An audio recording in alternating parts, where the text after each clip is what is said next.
Bismillahirrahmanirrahim. Qala al-musannif rahimahullahu ta'ala wa nafa'ana bihi wa bi'ulumihi fid dharain. Subhanaka la ilma lana illa ma 'allamtana innaka antal alimul hakim. Faslun utawi iki iku fasal suci. Walladzi utawi perkara yung pidu kang ngerusak apa alladzi al-wudu'a ing wudu sittatu asya'a iku 6 piro-piro perkara. Perkara yang merusak atau membatalkan wudu itu ada 6. Apa saja itu? Ma kharaja minas sabila ini. Ma rupane perkara. Kharaja kang metu apa ma minas sabila ini saking salah sijine dalan loro. Yang pertama adalah perkara yang keluar dari salah satu dua jalan, maksudnya qubul atau dubur. Qubul itu jalan depan atau alat kelamin. Kalau dubur itu jalan belakang atau anus ya, anus. Terus jadi yang keluar itu melewati qubul atau dubur, entah itu keluar sesuai pada umumnya orang, kalau dari qubul ya seperti kencing, atau tidak sesuai pada umumnya. Contoh, kencing keluar darah, kencing keluar batu ya, atau berak keluar kelereng. Ada orang makan kelereng terus berak, beraknya yang keluar juga kelereng, masih sama persis. Itu membatalkan wudhu semuanya. Atau yang keluar cuma sekedar angin atau apapun ya, itu membatalkan wudhu. Terus kalau kelereng tadi, orang makan kelereng, berak, terus berak keluar kelereng, kelerengnya najis atau tidak? Ya tidak najis, tapi mutanajis, dalam arti kelereng itu bisa disucikan dengan cara dibasuh, dihilangkan najisnya terlebih dahulu. Kan melewati anus itu, melewati jalur yang najis. Dan dari orang yang masih hidup, maksudnya kalau ada mayit sudah dimandikan ya, jenazah sudah dimandikan, terus habis dimandikan malah keluar kotoran dari anusnya, ya itu tidak membatalkan wudhu, cukup dihilangkan kotorannya dan sudah, tidak perlu diwudukan lagi. Dan juga dari orang yang lelaki atau perempuan yang memang jelas ya, berarti mengecualikan kalau waria. Dalam fikih itu juga membahas tentang waria, bahasa Arabnya itu khunsan. Maksudnya apa? Orang yang memiliki dua alat kelamin ya, orang yang memiliki kelamin lelaki dan memiliki kelamin perempuan, jadi punya dua alat dia. Nah, kalau waria itu yang keluar dari kelamin yang lelaki, dari zakarnya, dia memiliki zakar sama farji. Zakar itu kelamin lelaki atau itu ya, zakar. Terus farji itu kelamin perempuan. Waria punya dua kelamin, zakar dan farji. Kalau yang keluar kencing dari zakarnya, ya belum membatalkan wudhu. Karena apa? Kemungkinan dia perempuan. Kalau yang keluar air kencingnya dari farjinya, ya belum membatalkan wudhu, karena kemungkinan si waria tadi itu lelaki. Maka bagi waria itu memiliki hukum tersendiri, yaitu kebatalan wudhunya ada cairan atau perkara yang keluar dari dua alat kelaminnya, dari dua zakar atau farjinya itu. Zakar dan farjinya keluar ya, sama-sama keluar, itu baru membatalkan wudhu.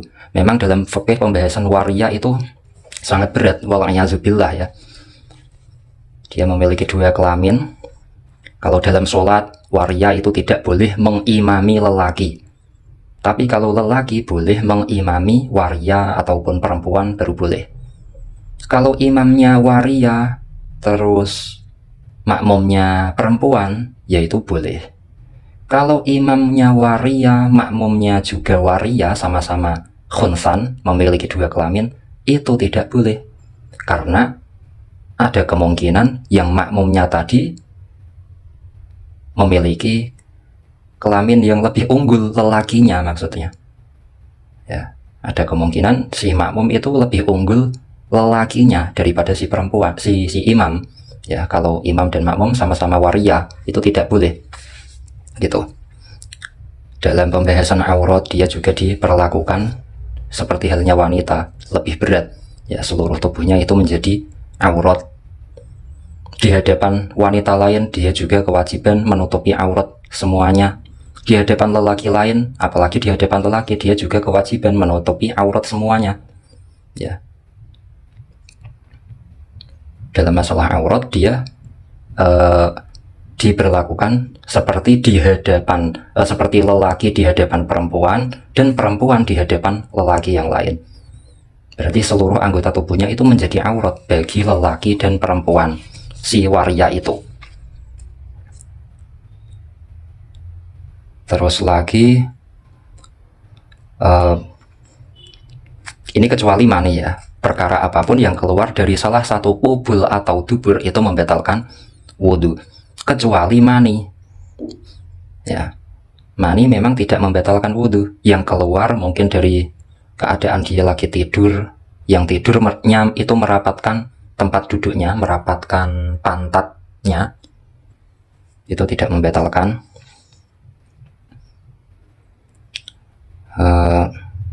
Tidak membatalkan wudhu kalau keluarnya mani, itu memang terkhusus ya.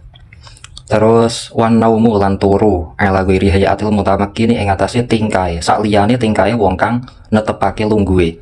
Dan kebatalan wudhu yang kedua adalah tidur yang tidak merapatkan pantatnya. Nah, maksudnya itu tidur yang memang benar-benar pantatnya itu menutupi area anusnya agar tidak keluar angin. Tapi prakteknya emang sulit, dia benar-benar duduk ya tidurnya itu, tidak boleh berbaring. Kalau berbaring ya beda lagi, apalagi berdiri, tidurnya berdiri ya udah nggak bisa. Merapatkan pantatnya, keadaan duduk, dan memang benar-benar lurus, tegak tidurnya itu. Kalau miring-miring dikit ya itu ada kemungkinan ada keluar angin kentut saat tidur.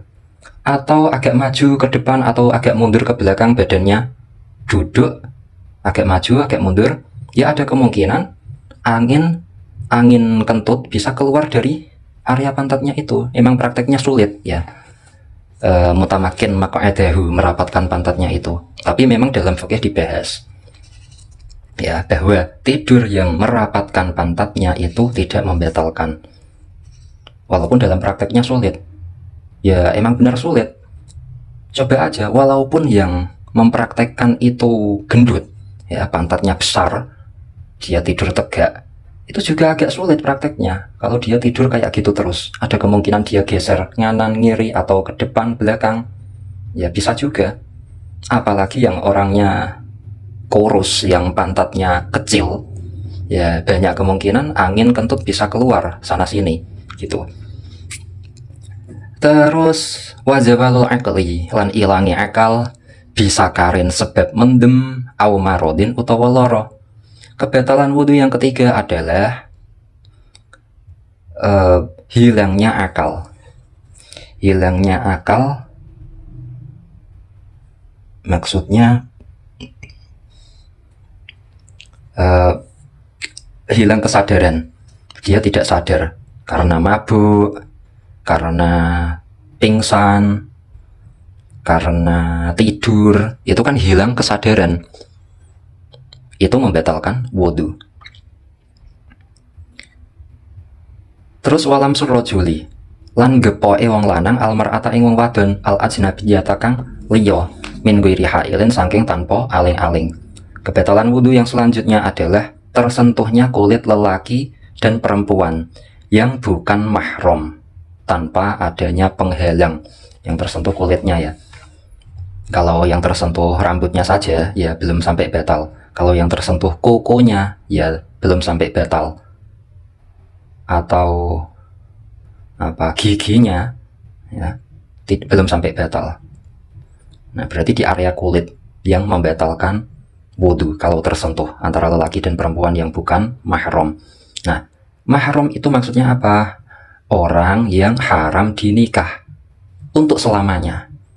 Ya, ada mahram muakkad, ada mahram muabbad. Mahram yang selamanya ada, mahram yang ada kadar waktunya juga ada. Kalau mahram yang muakkad, yang ada batas waktunya, itu membatalkan wudhu semua.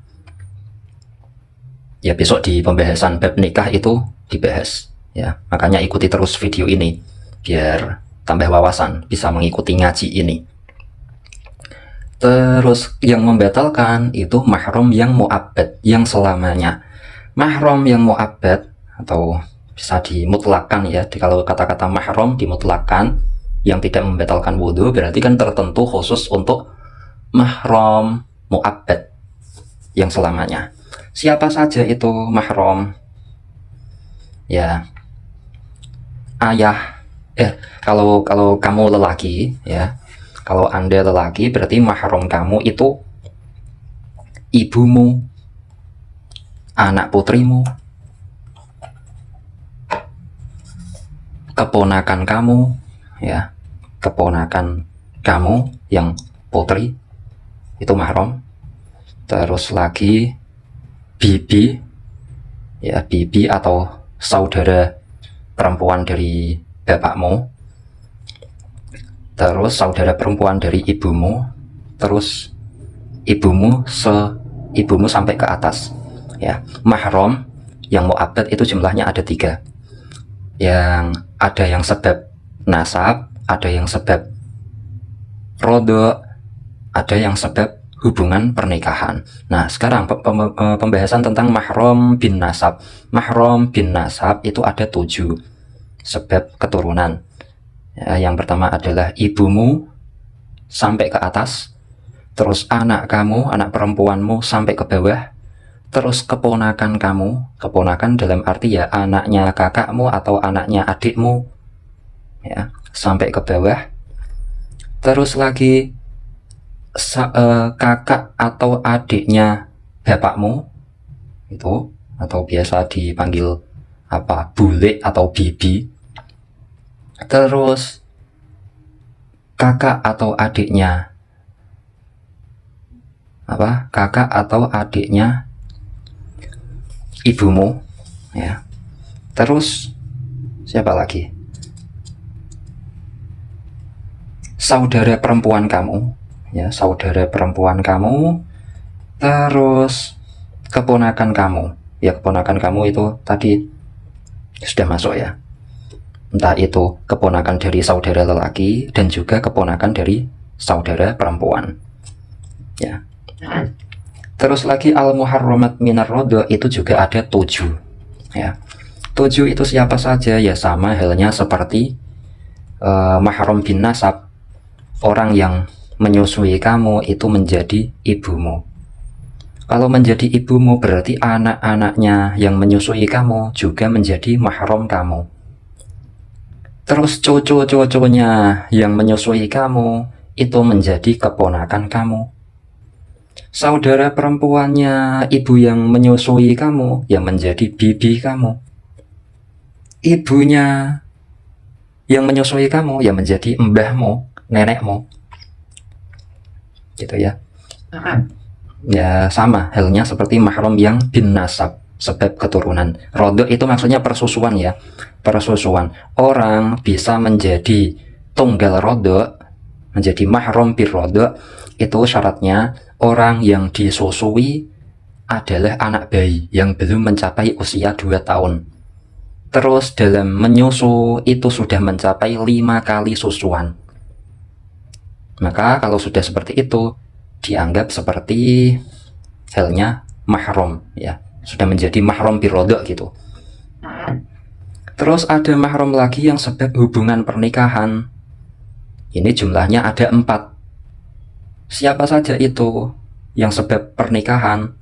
Mertua kamu, menantu kamu, anak tiri kamu, atau ibu tirimu ya. Kamu menikah sama perempuan, nah ibunya si perempuan itu menjadi mahram kamu, kan mertua. Atau kamu punya anak lelaki dan anak lelakimu nikah sama perempuan. Nah, perempuan itu jadi menantumu. Terus anak tiri, ya, anak tiri contohnya kamu atau ada orang lelaki nikah sama janda yang sudah memiliki anak perempuan. Nah, kamu sama atau orang lelaki itu sama anaknya janda tadi menjadi mahram. Terus apa? Ibu tiri.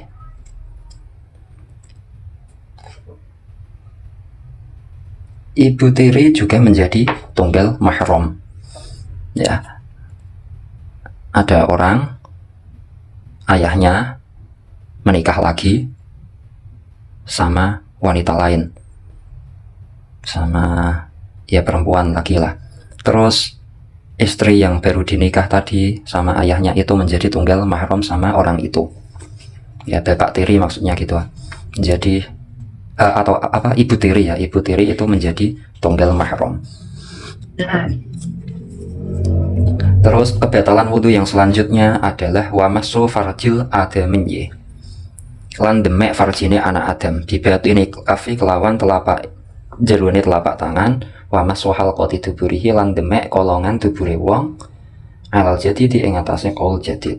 Kebatalan wudhu yang terakhir adalah memegang farjinya manusia dengan batinnya telapak tangan. Batinnya telapak tangan itu sekiranya di tangan telapak tangan kanan dan telapak tangan kiri ditempelkan, ya, itu tidak terlihat ketika ditempelkan.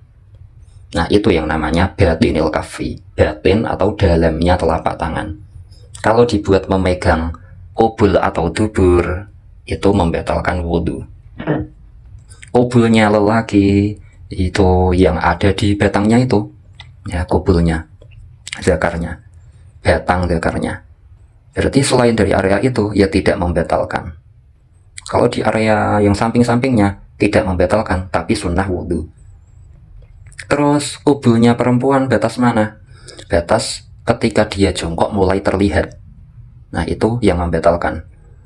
Kalau di area yang luarnya berarti kan area yang agak dalam. Kalau yang area luarnya itu belum sampai membatalkan kalau dipegang, ya. Itu untuk yang perempuan. Terus lagi apa, dubur atau anus. Yang membatalkan kalau dipegang itu area mana? Area yang dibuat keluarnya kotoran, itu saja. Yang dibuat keluarnya kotoran kan area yang apa, yang berwarna hitam itu loh. Coba aja kamu cek pakai apa, kaca, lihat itu ada lubang yang warnanya hitam yang dibuat keluarnya kotoran, tahi. Lah itu yang membatalkan ketika dipegang, gitu ya. Berarti area samping-sampingnya tidak sampai membatalkan, area pantat tidak membatalkan, cuman kalau dipegang itu sunnah wudhu, gitu. Faslon wallahu a'lamu bishawab.